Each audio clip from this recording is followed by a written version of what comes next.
Good morning, Hello. everybody. I'm getting a little message here on my screen. So, You are. I don't have any message. hmm. It says the broadcast was deleted on Facebook, one of the Facebooks. I have had Try that creating a before. new. Um, I've had that happen to me before when I filled in for you. So, and it turns out then somewhere in there it gets back on Facebook. So I think the easiest thing is just to keep moving forward. If they're not able to see it on Facebook, maybe they'll can't be able to catch it later. So. Well, let's watch Bill read. okay. Good morning. Lily, why don't you talk about the irrigation while I sit here and try to read what the heck is going on and fix things here? Good morning, everybody. I'm Lily Browning. I'm from Hernando County Utilities. I've been gone for a few weeks, but I finally decided to come back and co-host here with Dr. Bill Lester from University of Florida, IFAS at Hernando County, the Extension Office. I brought my friend today. There she is, Jane, saying hi over there. You see her, and Bill is trying to figure out how to help the people on Facebook. Good morning, Lee. We were talking about you before we went on the air. We were talking about your leaf cutter bees, actually, that I missed last week, but I did kind of see them because I tuned in from Pennsylvania, at least the last half of it or so. So while Bill is playing around there, I'm getting there. I'm getting going closer. I'm going to share something with you, hopefully. Let's see if this works. Oh, never works that way. Let's see. There we go. Can you see that, Bill? No, I can't. All I right. just see the two of us. Try it again. Share. Pull this up. Okay. Let's see. Share screen. Share screen. It only ever wants to show what's online. Okay, we're having some technical difficulties. It must be a Halloween episode or something. It must be. Let's try it this way.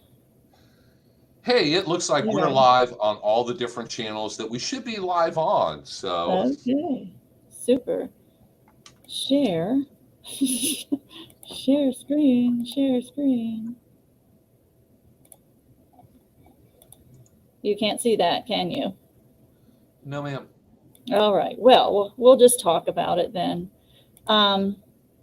Watering restrictions here in Hernando County. I've been getting phone calls since I've been back. And it seems like everybody, you can tell when you get phone calls, throughout the days where everyone sounds kind of like they've all spoken to the same person, where they all have like the same question or the same, and they are all kind of, they're kind of accusatory, maybe is the word, saying, answer the phone and they'll be like, are we still in a drought? And I'm not sure where that is coming from. We have not been in drought conditions for several years. But I know what they're asking.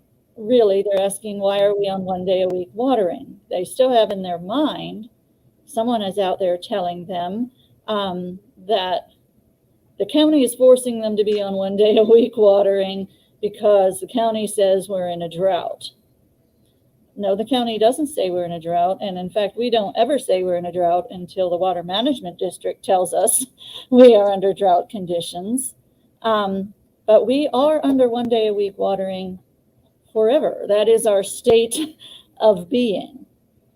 And it depends on your address when your watering day is. And like I said, I couldn't pull that up.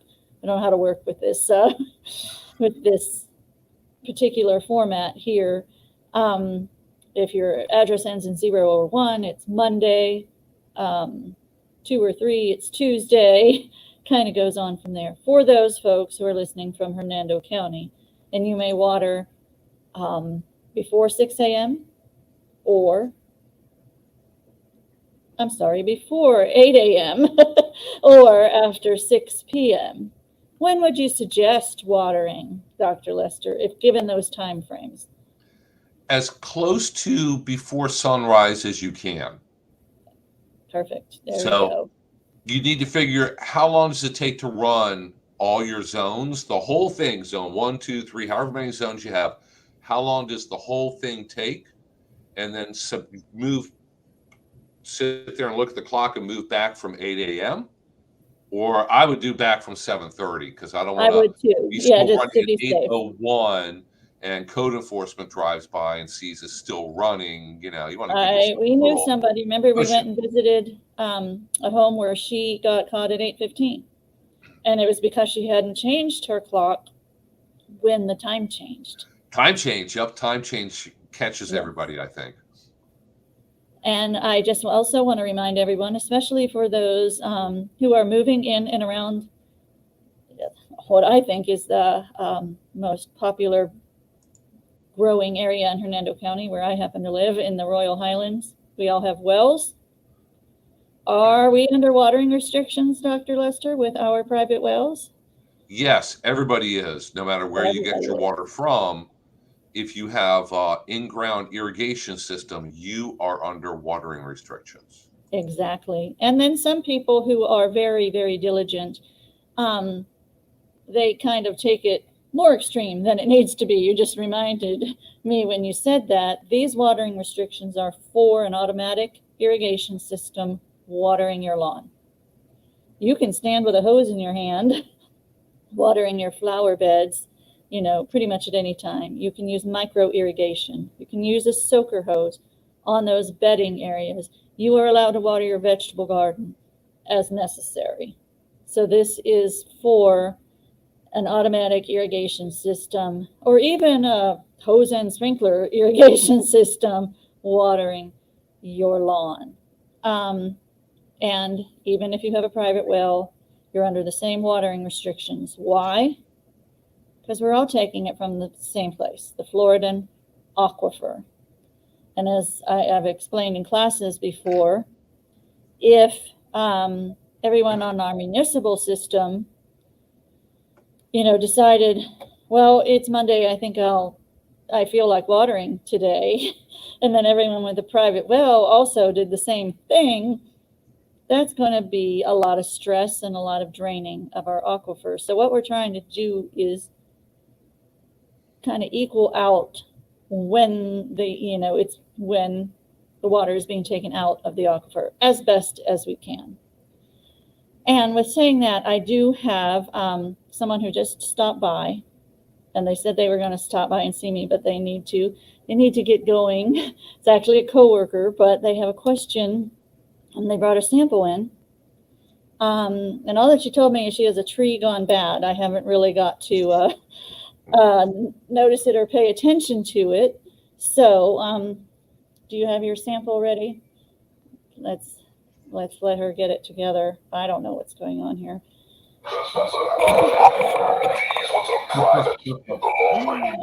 Oh no. Before you become permanently rooted here.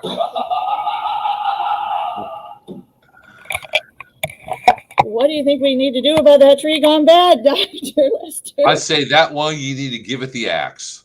Give it the axe. Oh no, I don't know. I'd be afraid of it. Thank you, Rini. Give it the axe. That's what our master gardener Nikki used to tell people a lot with trees. Oh, just give it the axe. He says a lot of other things. He says a lot of other scary things too, but we'll just let it go with that. I think he's threatens to crush your skull and all kind of. So See, we Bill, have a question. I always find some way to surprise you. Yeah, I could tell Halloween is one of your favorite holidays. So we have a question. Any suggestions for a flowering perennial that is good in full sun to go around a small tree in a ring? Well, there are several things to unpack there. Mm-hmm. The small tree is going to one day be a big tree and you won't be in full sun. But also, And that depends on what kind of tree it is. If it's a small right. oak tree, yeah, it's going to get bigger. Mm. Small crepe myrtle, that's the right variety that doesn't get a whole lot bigger than it is. I mean, we do have some smaller trees. But So it I would depends on what also kind of be tree it is. careful how much soil, how much mulch. Don't create a flower bed per se, a very thick flower bed around that tree. That's not going to be good for that tree. People do that all the time, and that would be the same as the volcano mulching around the tree. Not to say it can't be done if it's done properly. If it's in a lot of full sun, see, if it's an oak, it's going to, it depends on how long you want the flowers to be there. As the oak gets bigger, like this guy I'm looking at that I just showed you, it's going to be shadier around there. So if you want to start while you have sun with something like June sunflower, you have to have a short rooted thing because that oak is going to have some major roots. It's also going to get kind of compacted. So it's going to be very difficult to keep it up long term. Yeah, something like June sunflower. I'd look at lantanas. They tend, not the invasive lantana, but a domesticated lantana or the native one. They tend to stay fairly small root system. Or blue days. Blue days is another perennial that does well. Mm-hmm. I had one But in once mind. that oak I need a gets bigger, salvias. once the oak gets bigger and older and makes it shadier underneath, caladiums. There you Just get go. some caladium bulbs and stick them under there. Right. But what you don't want to do, and that we have seen done, is some people even go so far as to build a raised bed or even a bench that they turn into a raised bed surrounding that Yeah. poor tree. Looks great, but that is not good for that tree. Yeah, you don't want to bring in a bunch of extra soil and pile it up on top of the tree's roots just so that you can plant flowers in it. That's going to be very, very bad for the tree long term. Mm-hmm. But for right now, with caladiums, you might want to throw in some impatiens with it as well. yeah, caladiums and impatiens do great in the shade. Mm-hmm. Some gingers, the small gingers, the peacock ginger, do great too. Almost looks like those praying hands, you know, that house plant.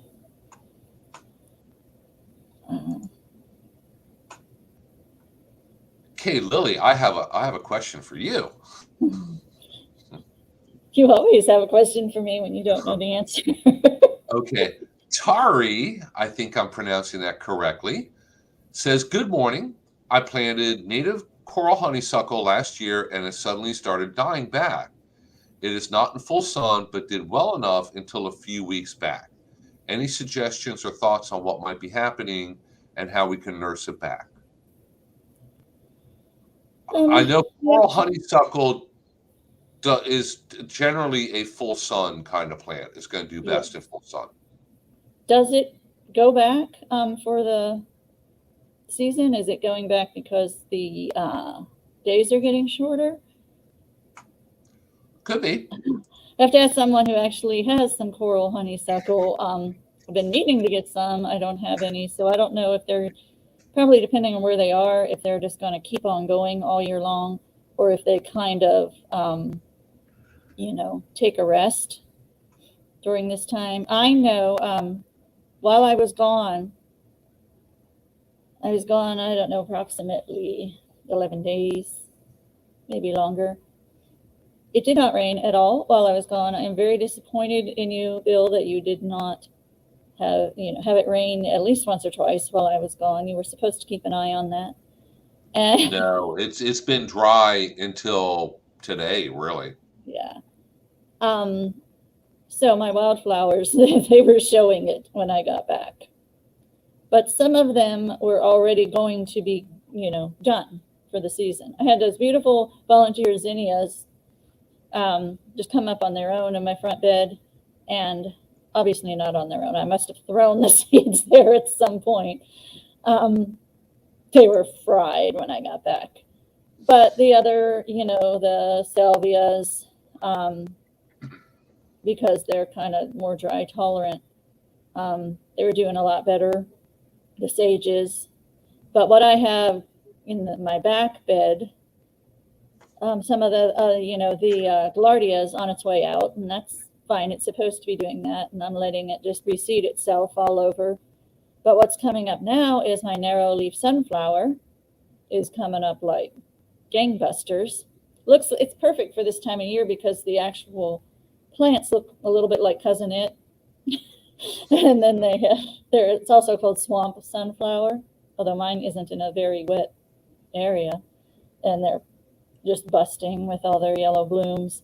So that's one thing you can do in your garden, and what we always encourage is make sure you've got something that it's their turn to come on stage and do their show while somebody else takes a rest.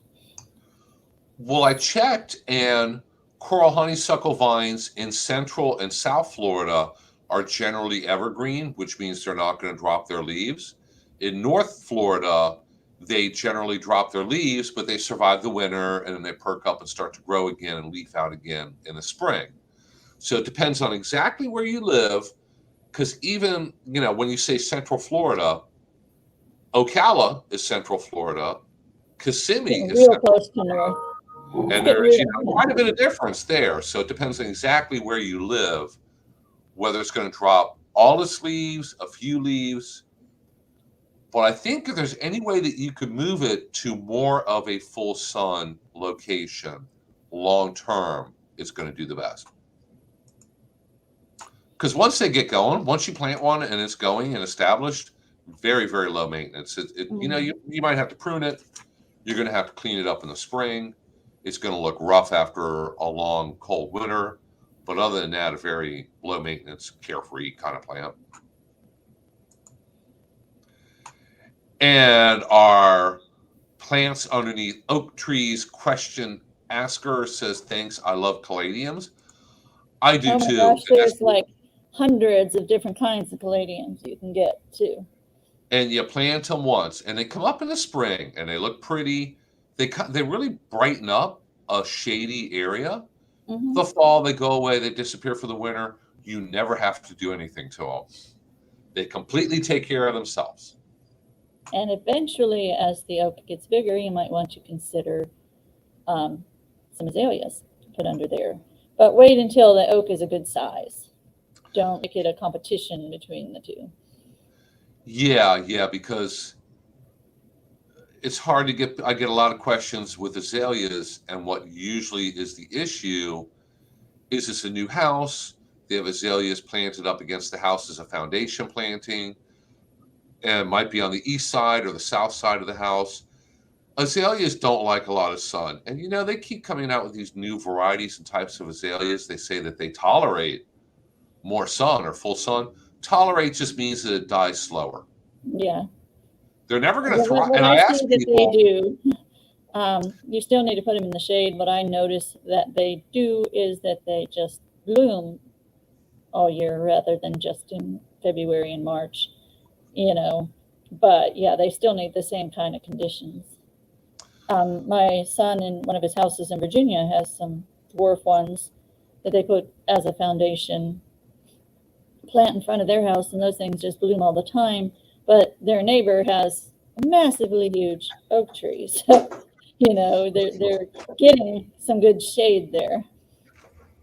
So, are we falling apart there, Bill? Yeah, we're just having a tough time here today with the technology, I guess. We're on though. We're on. So if you have any questions, go ahead and post them, and we're happy to answer them. Let me plug my computer in here. Poor Bill is having a. I'm glad I came back. I know. I gotta carry You this know, thing for you. my office, we actually had to cancel an episode a few weeks ago because my work laptop died. Oh And no. they came out and looked at it, and it wasn't our regular IT person because he was on vacation, of course. He was from the Southwest Florida part.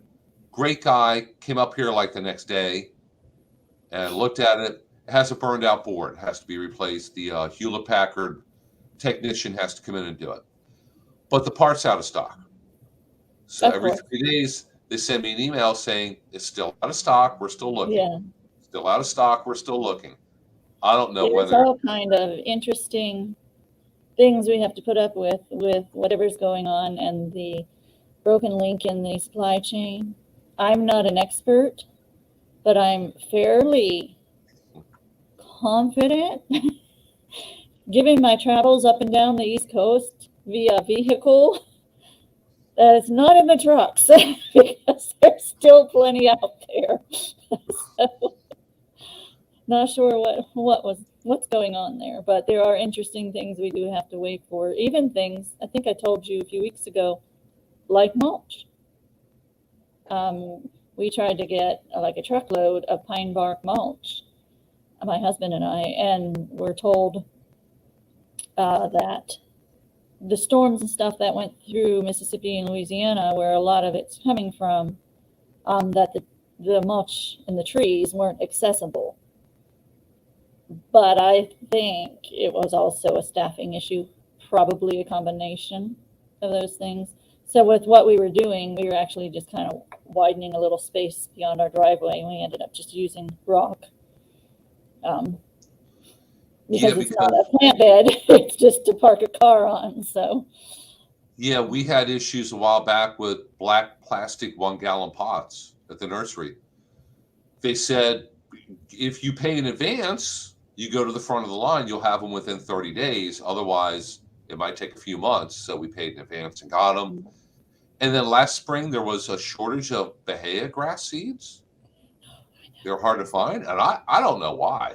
I don't know, but I paid $70 for a 10-pound bag to Yeah, spread in my it's front yard. not cheap. No. And as I have been kind of counseling someone who's been emailing me, who wants to put down seed, and I'm trying to let them know that if weeds are their concern, they really need to go with sod. And I said, though, at this point, I'm not sure the sod is any more expensive than the seed, because the seed is pretty expensive right now. So Yeah, sod, I'm sure is expensive. With sod, when we're going through a housing boom and they're building a lot of new houses and subdivisions, there's a lot of competition for that sod. And a big developer who says, I need a huge number of pallets of sod, they tend to go first. So it becomes really difficult for a homeowner if you just need 3 pallets of sod. It gets really hard to find and starts to get really expensive also. yes, yeah. But if she's concerned about weed encroachment, it's hard to have Bahia grass and not have weeds. Bill and I both know that, and we just live with the weeds and mow them. But you can't seed Bahia in and expect the Bahia to come up before the weeds. It's just not going to happen. So that's because why. the Bahia comes up and the weeds come up too. And now you have a mixture. And unless you're going to go out there and diligently get on your hands and knees and start plucking those weeds up, it's really difficult to do anything about the weeds and still encourage the Bahia to come up and go. Right. So speaking of weeds, we had a great class. What day was that? Tuesday, apparently. That was Tuesday. And you know, Bill, I'll take the credit for what you set up at any time. All I did was show up and host it because Bill couldn't be there. Yeah, no, I've been planning it and promoting it for quite some time. And we were looking at getting a really great turnout. And at the last moment, I got called away to a meeting that I absolutely had to attend. and Lily and Teresa, who is here at our office, were kind enough to step in and manage everything. And apparently it went very well. Good. The recording, it was recorded, and I emailed everybody who registered for that class. All probably 350 people registered for it. I think it was really great. I emailed all them the link. So if you missed a class, or if you want to watch it again or 10 times or look at it and take notes, you I can. think you need to It's out watch it several times. I mean, I couldn't concentrate as much as I wanted because I was watching for nefarious folks for you. We've been having more of that, and we had one gentleman. I was keeping my eye on him, and then we have it kind of locked down. They really can't do anything but chat with the host. And then he asked me for the meeting ID. I'm not even sure what that meant, why he wanted it, whatever. So, cool, he was gone. And I have such power. But we do need to keep an eye on those things. But I did pick up some great, ideas from him, and I love some of his sayings, that no weed has ever developed a resistance to hand pulling.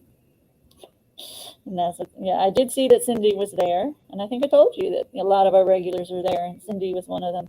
See, we talk about you. You don't even know. And the other thing that really stuck with me is that, well, he said hates, but the general term is nature abhors a void. And that's what we're talking about even with that Bahia grass. If there's a void, if there's an empty space, nature's going to fill it, and probably with what we consider weeds. So his idea was you need to have a plan. I talk to people and they say, my lawn is like half weeds. How do I get rid of them? And I say, well, there are products that you can put down, and if you get lucky, it's going to work well. But if you put something down and it works well and kills all the weeds, what are you going to have? You say, bare spaces. Half of my yard is going to be bare dirt. Okay, what's going to come up there? Weeds. What do? You're just going to keep that cycle going over and over. I kill the weeds, and now I have bare dirt. I have weeds fill back in. I kill the weeds. I have weeds fill back in. That's the crazy circle. Don't get on the crazy circle. Yeah. So have a plan. Have a plan for resodding it, putting down seed, putting down a ground cover, expanding a flower bed, whatever it might be. People, and we are not anti-chemical, but people just think that certain chemicals are going to solve all their problems when it's a part of it. You have to have a good plan. Right. And chemicals can help, and a strong back sometimes can help, and working with good professionals can help, but it's going to take a lot of different steps. You can't just go to the store and buy a bottle of something, and that's going to cure all your problems. Not quite that simple. Unfortunately, no. We want simple answers, and there isn't. Or the simple answer is let it be. That's my answer. Unless it's an invasive exotic weed. You know what? Weeds, I don't have any problem with weeds in my yard. Let them be there. Except for Bermuda grass in the flower beds. And that's another thing he pointed out. The Bermuda grass can spread by seed, stolons, or cuttings. And I was like, well, no wonder there's such an issue for me. It's like, when they have that many ways of propagating themselves. Also, maybe I shouldn't say this out loud, I had no idea that crabgrass had seeds. He mentioned that too. I thought it just spread by the runners. No, it sets seeds, and pre-emergence can be pretty effective with it. Not 100%. Like I said, there are no magic cures for anything, but pre-emergence can work with crabgrass and some other things. I see Sydney's asking something about sand spurs. I think pre-emergence can help with sand spurs. Well, Cindy, you would know. She says you have little burrs all over you. You'll know if they're sand spurs. They hurt. Oh, yeah. If you try to pull them off, they will hurt. If it's something that doesn't hurt very much, then it's just some other kind of, burr type grassy weed. People very often they get sedges confused with sand spurs because those They globular look the same. fruiting bodies look the same, but you can touch a sedge spur looking thing and it not hurt you at all. Believe me, sand spur, you'll know. Try to pick it out of your dog's hair, you'll know.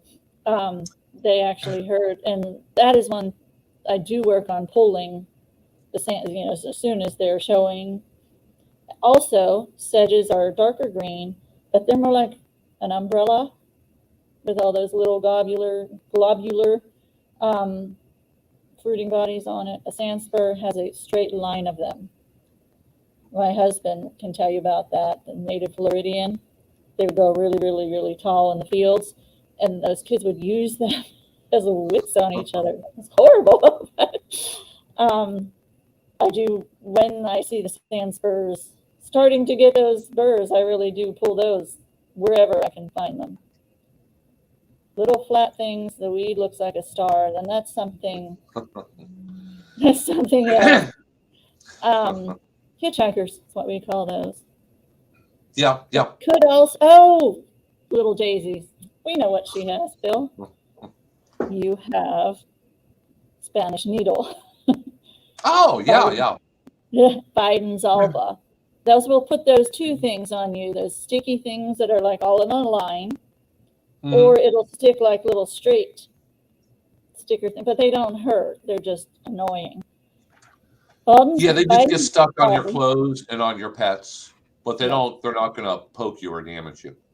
Spanish needle, correct. That is what it's called. I don't know why. That's a common name.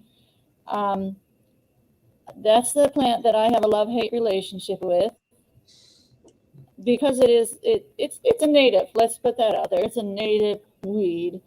Pollinators absolutely adore it. Therefore, I have a hard time getting rid of it.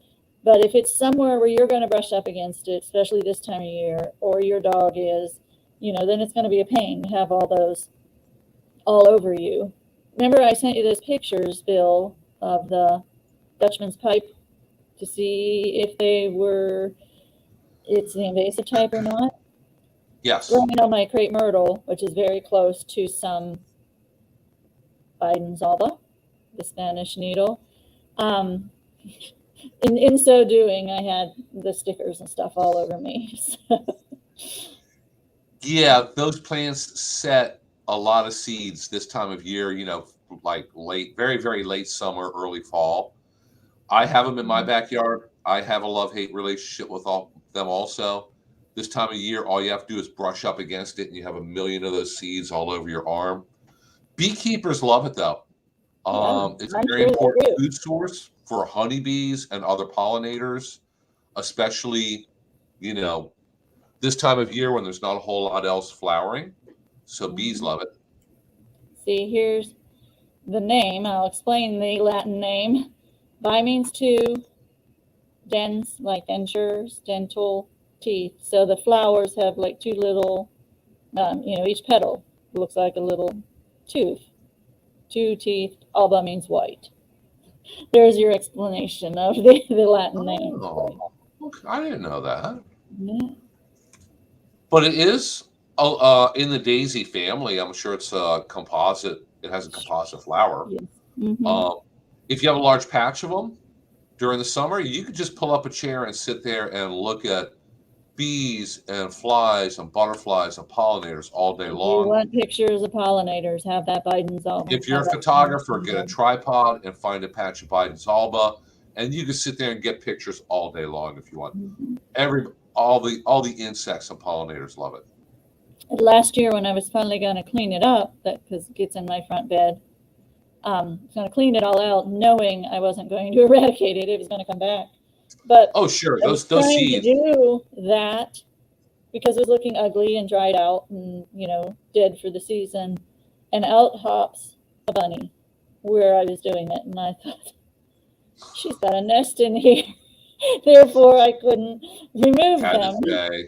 Yeah, so great wildlife value. I can tell you that.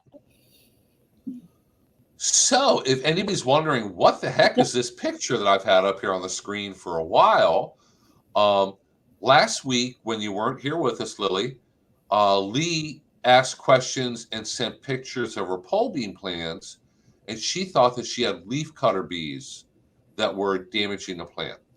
And leafcutter bees are a native species of bees, and they come along and they'll cut circles off of leaves in your garden, and they take the leaves back to their nest and they use that in making their nest.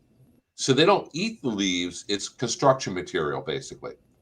But leafcutter bees will cut a nice, perfectly circular little hole on a leaf and take it away with them.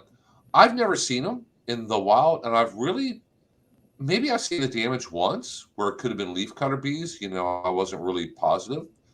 But here, Lee emailed me a picture this week of a sugar apple, and she lives down in Broward County, so it's more South Florida than it is here. And yeah, that looks like leafcutter bee damage because other insects that would chew holes in a leaf, let's say a caterpillar or a beetle or a grasshopper, are not very neat. They're not going to do it in a perfect circle. They're just going to eat starting from the edge, moving towards the middle, maybe start in the middle. They just make a mess. They're just going to eat the leaf up and poop all over the place. But leafcutter bees cut that nice circle, and they make their nests inside of they're one of the cavity nesters that will nest inside of a piece of bamboo. Mm-hmm. So think they have a long, skinny bamboo or straw they live in, and the circular leaf, when they take it in, they bend it. And I've seen pictures of their nest, like a cutaway side view of it, and they need neat, round pieces of leaf. So that's why they do it so carefully. They're the OCD of the insect world. Exactly. They're the OCD. Caterpillars and stuff, they're slobs. They're just going to chomp away and poop all over the place and damage the leaves that way. So this does not look like caterpillar damage. Pretty cool. So yeah, and I've never seen a leafcutter bee that I know of in the wild, and rarely see the damage. I wouldn't think that they would be really a serious pest. More of an interest than anything. Yeah, a short-term novelty kind of pest. So see, Lee, you're lucky in your neighborhood. You have leafcutter bees, so you're a lucky person. Mm-hmm. Those are lucky circles missing out of your leaves now. Although I'm sure there's places online you can turn them in and say it's some kind of alien activity if you wanted to. Crop circles. So see, Cindy has a love-hate relationship with the Bidens Alba. See, she only had to hate at first, and now we've made her love them. Well, for anybody who has a large butterfly garden or a pollinator garden or a wildlife garden or wildlife area of your property, leaving a small patch of them would probably be a fantastic idea. And I've done that on purpose before. Mm-hmm. You want to be careful, because if you just let them go, they'll go, and they'll just go wild, and they'll cover everything. You have to keep them restrained. But having some is a great addition to your property. And like the fog fruit in my backyard, oh my gosh, I still have butterflies out there. The white peacock. Yes. Not as there's many, nothing. There's no bad side to the frog fruit, unlike the Bidens. So I walk out there. I think yesterday I saw maybe 10 at a time. A few weeks ago, I walk outside, there'd be 30 at a time, all just flying around, circling around. It's like, oh my gosh. Mm-hmm. I didn't do it on purpose. It just happened. Me too. Yeah. So nature knows what it's doing. See, nature abhors a void. And a lot of times we might be annoyed that it fills it with quote, quote, weeds. But I have all kind of classes. If you go back to my on Hernando County Government YouTube, where we talk about weeds as wildflowers. We talk about, I don't remember now the name of it, but weeds, what the weeds are trying to tell you about your yard. The other about thing the soil conditions. Yes. The other thing that Dr. Marble pointed out was that weeds are always the right plant in the right place, meaning they're only going to grow. See, Lily, you get credit for that one too. um, that weeds they have something to tell you. They're always the right plant in the right place because they're always going to grow in certain conditions. So those conditions will tell you, oh, this kind of weed grows where it's really shady. I need to think about shady plants to put there. This kind of weed grows where there is, not a lot of nitrogen. It is interesting how, and we do have a class out there on that too. The weeds know where to grow. So start communicating with your weeds rather than just trying to get annoyed and eradicate by them. See what they're trying to tell you, because nature abhors a void, and it's going to fill it, but it's going to fill it with what is right for those site conditions. So. Yep, and it's usually going to fill in pretty quickly because there's a little thing in your yard, in your soil, no matter where you look on your property, called a weed seed bank. Think of it like your little bank savings account. And over time, weeds will grow, they flower, they make seeds, they blow in the wind. So maybe the weed didn't even grow in your yard. It blew there from an empty field or a neighbor's house. But weed seeds get around, and they'll lay dormant in your soil until the conditions are just right. And a lot of them need a little bit of sunlight to germinate. That triggers them to germinate. So these weed seeds can sit 4 inches deep for years, and they're still alive.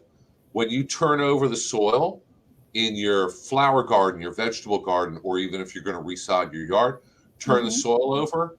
You bring all those weed seeds up out of your savings account. They get a little flash of light, and boom, they all germinate. And if you do that again, boom, more are going to germinate. So the seeds are there already. Don't think that there's no weed seeds out there and you can somehow protect your garden from them. They're already there. There are stories out there. I can't verify how true they are, but it seems like fairly reasonable that, in Europe after World War II, when buildings were bombed and stuff and knocked out, that wildflowers came up that they hadn't seen in 100 years. So, those seeds will hang on. If that's going to happen, just think of your regular weed seeds in your yard. That's what I told the people I've been emailing with about replacing their Rehea grass. I told them you're not eligible for a variance on the watering restrictions just from overseeding. And the only way you can do that is if you take it down to bare ground. And then they were telling me about different weeds they had. So I warned them, if you till it up, you're going to have a fantastic amount of weeds. So, because you have a whole stash in your yard underneath the ground. They're down there. Now, what really helps long term managing your yard, if you keep on top of the weeds and pull them up before they flower and set seeds, you will at least quit making extra deposits in your weed seed account. If you let a lot of weeds get really big and flower and set seeds, you're just adding to your account. And now you're going to have even more potential seeds. I know small growers that make that mistake. They let the weeds get out of control, and they have their fields where they're growing stuff, and the weeds nearby. It's like, oh, you're adding to your weed problem. If you keep on top of them, the problem will decrease, but it never goes away.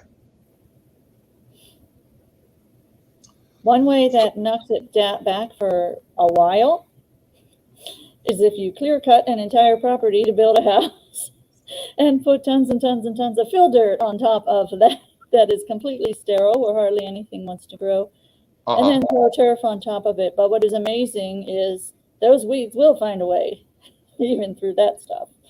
So.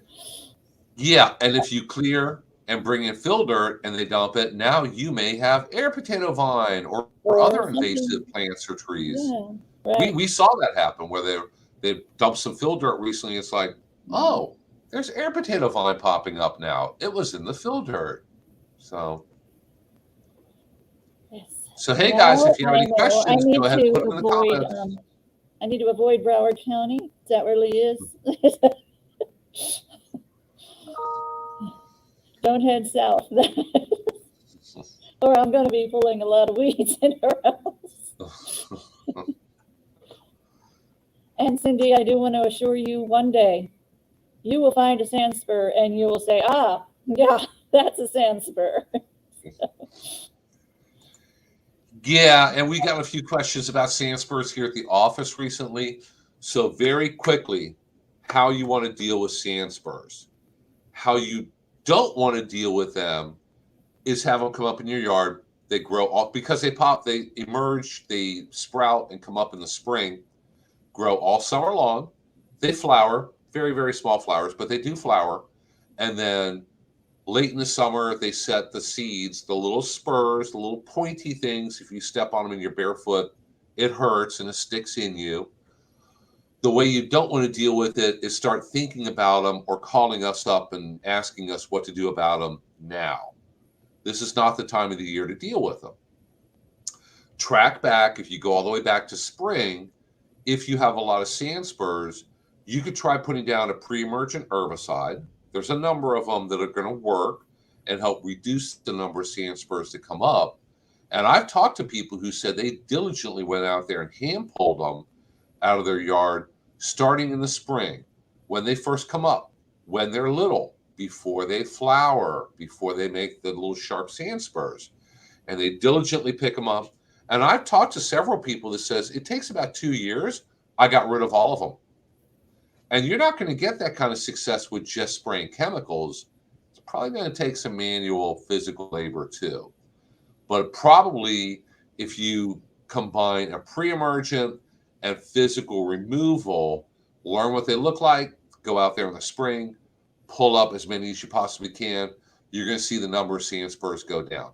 But if you call us and say, what do I spray on them right now on October 28th to make them go away and deal with them, this is not the time of the year to control them. Too late. What about the idea of dragging a carpet behind your lawnmower or blanket to try and catch them? That should help. That does make sense. That would be a physical control, and it's obviously not going to hurt anything if it doesn't work really well. If you only get a catch carpet remnant half attached of to them, of your riding mower, or maybe even just walk around with it, depending on the size of the yard you have, upside down so that the carpet part is catching them, and then use it as a torture device. No, make sure your trash people are aware, how dangerous that piece of carpet is too. Yeah, because every sand spur that you get up is one less sand spur plant that's potentially going to sprout and grow next year. So, believe it or not, it is one of those things that you can overcome. And I've talked to people who have been successful with it. It's going to take some work, and you have to start early. So, this is the time of year when you know if you have a problem or not. Mm-hmm. It's not always that you'll just step on them with your bare feet. They'll get in your pants, up in the folds and stuff, and you'll be like, what's irritating my leg? And pull it up. You'll find one there that love to get in your dog's hair, and you trying to pull it out. Both you and your dog will have such a marvelous time. You just cut them out.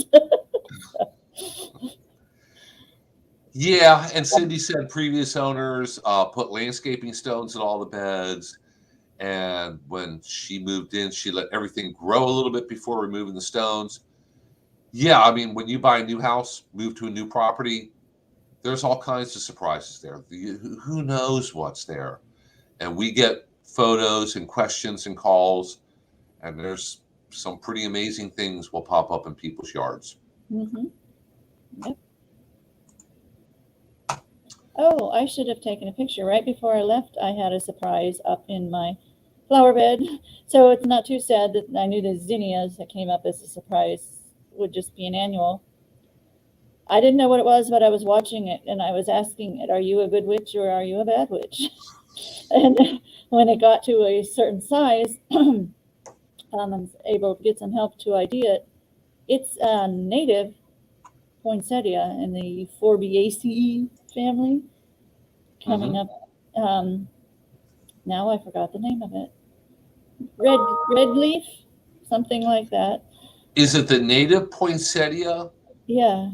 that has green Little leaves but it has a red. splash of red on it? Yeah, Uh-huh. if you use your imagination, it's similar to a traditional poinsettia. Right. Well, it was before those, probably. So I'll get a picture and show you next week. Okay. Yeah. So it's still there because it's a good guy. Oh yeah. Things have to be pretty bad before I actually take the time and effort to actually pull them up. We had our air conditioning system broke a few weeks ago. That last week when it was really hot, unusually hot, record-breaking heat, but we survived until they I don't know. brought I all the wasn't here. equipment out. I had an air potato vine that was growing behind the air conditioning, the outdoor unit, For and they had scientific purposes, huh? they killed. I got to take a picture of it. They killed it to remove the old compressor and put the new one in, but I know it's still underground, so it'll come back. See. No, the interesting part will be to see if it comes back. It will. Yeah. It's there for scientific purposes, right? Research. Yeah, it got it got pretty big. And last year it got air potato beetles very early. And this year mine didn't get any air potato beetles at all. In my We better bring neighborhood, some more in then. I noticed that they were late showing up. And what we think happened, because keep in mind that's the idea behind let me go ahead and put that on the screen if you're interested in air potato or air potato beetles. If you go to our website, airpotatobeetle.com, we have a citizen science program, the Air Potato Patrol. And that's one of the questions that we're always looking to answer is, how come the beetles come back really well one year and not as well the next year? What influences them? What impacts them? And this year, you know what probably did it? Dry spring. We had a very, very dry spring. Wet springs really favor air potato vines. They love it. And the beetles, when the first ones emerge, they go like, oh, the vines are growing. I'm going to feed on them and I'm going to lay lots of eggs. And that's how they all get really started. They got a late start because of the dry spring, probably, but we're still trying to document that. And it probably also relates to, I did not notice very many love bugs at all in September. Yes, because they grow the immature ones in wet, grassy areas, damp, grassy areas. So dry periods are going to not favor them.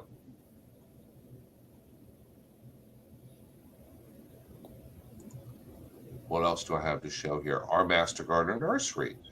They are back on their wintertime hours, so they are open every Wednesday and Saturday from 9 in the morning until noon.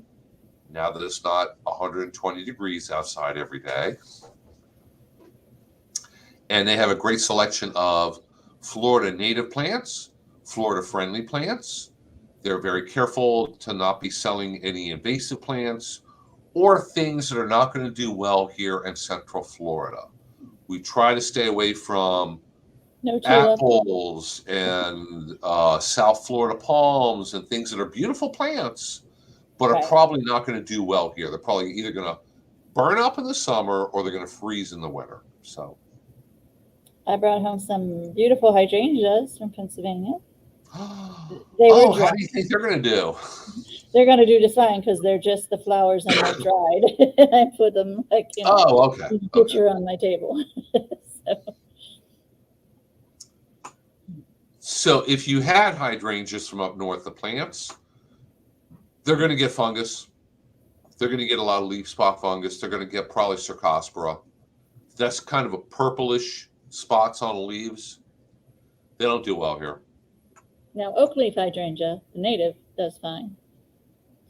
But not your French. Be a little, you have to put them in the right spot. The oak leaf hydrangeas, you have to put in the right spot. They could be a little difficult to establish. Yeah, shade. But the hydrangeas, the northern ones with the big what would that be? Puffball looking flowers. Snowball bushes is what they call them up there. Yeah, sorry, they don't grow here. Sorry, I don't make the rules. One of the places I was at an Airbnb on 8 acres, mostly in the woods in Tennessee, and I saw that there were redbuds, baby redbud trees all over the place.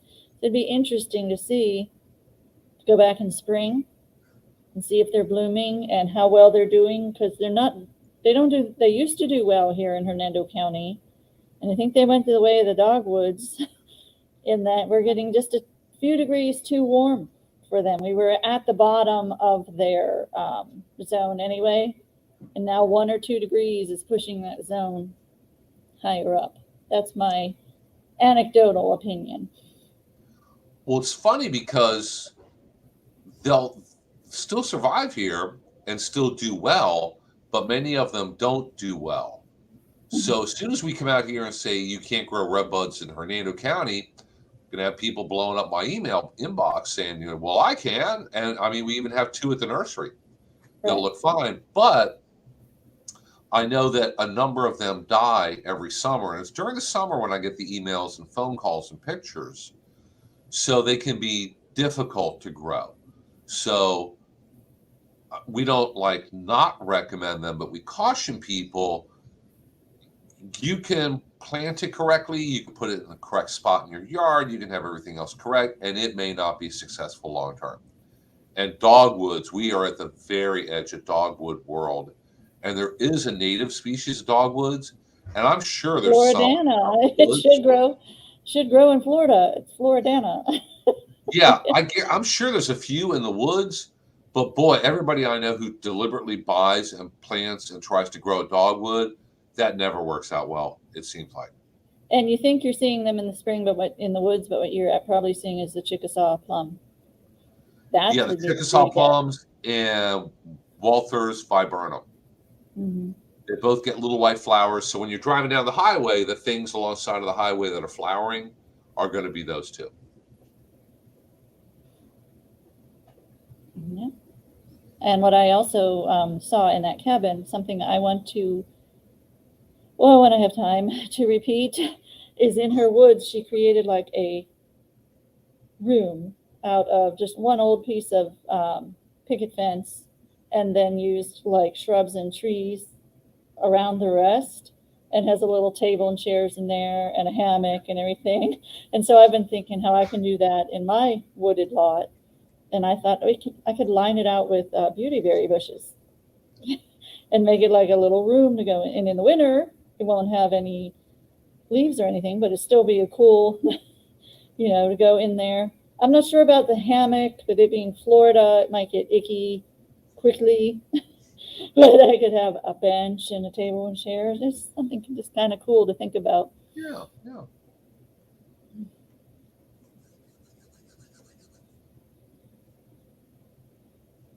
Well, here's a real I see one pretty much last question here from Cindy.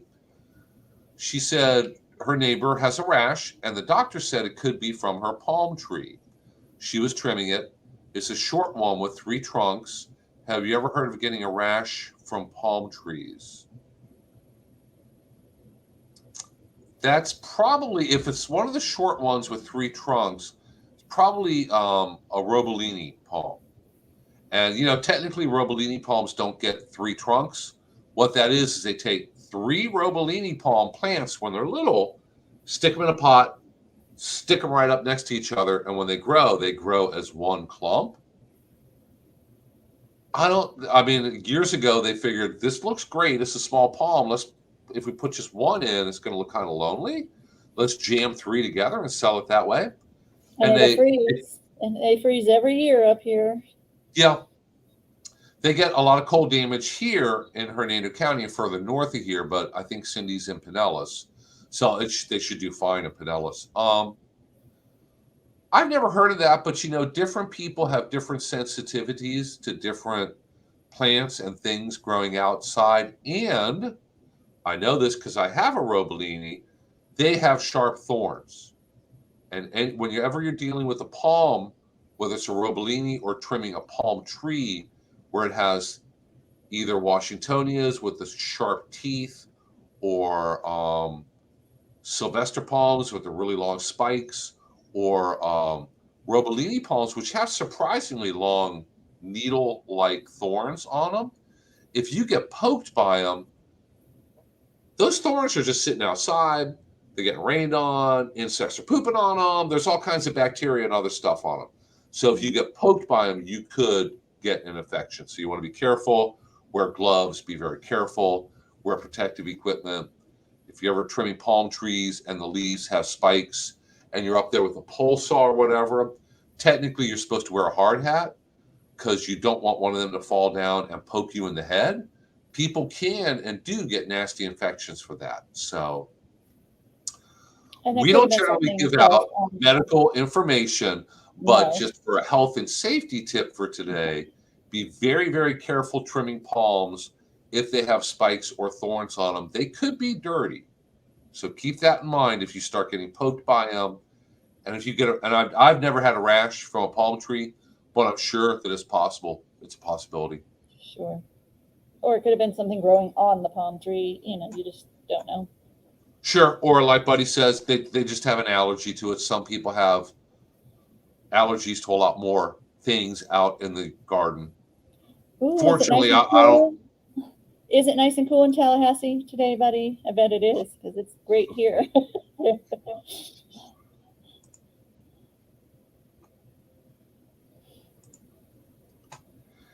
It's probably pouring rain up there now, heading this way.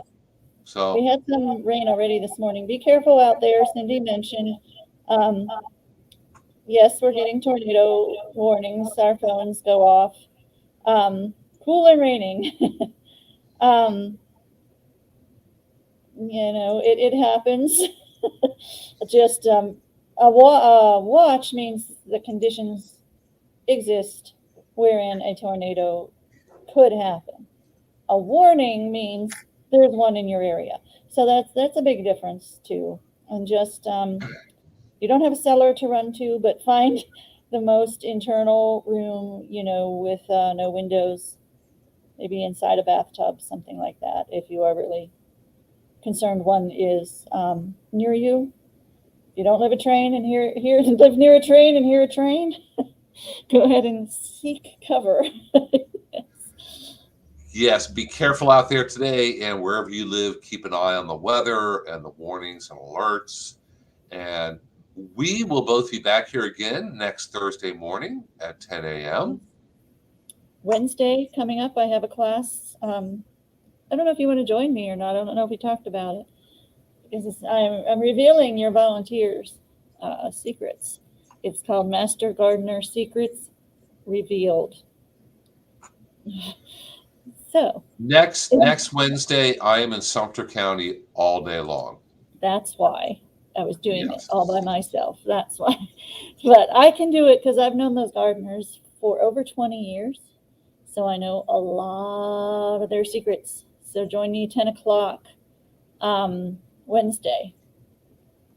And the link is on my Facebook page for Master Gardener Secrets Revealed. Wow. Or if you go to the little thing that keeps scrolling down at the very bottom there, HernandoExtension.com, that's where you can find a full listing of all of my classes, all of Lily's classes, all of our combination classes, and everybody else at the office, all the different things that they're doing with links, information, how to join in, everything else. And then if you miss one of those classes, if you follow us on Facebook or shoot us an email, we almost always record pretty much everything, and it's out there somewhere. It may be on Facebook. It may be on our county's YouTube. It might be on my YouTube. There's no telling where it is, but it's somewhere. All of my classes are on Hernando County Government YouTube. Yes. If you just do a search for that, they don't have a friendly URL to give you, so just Google Hernando County Government YouTube. And now they've got other stuff. How dare they? So my playlist is not on the first thing you see, so you're going to have to seek it out. Florida Friendly Landscaping playlist. So.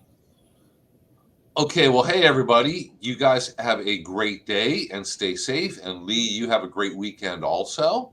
And Cindy And and we will be Buddy. back here again next Thursday at 10 a.m.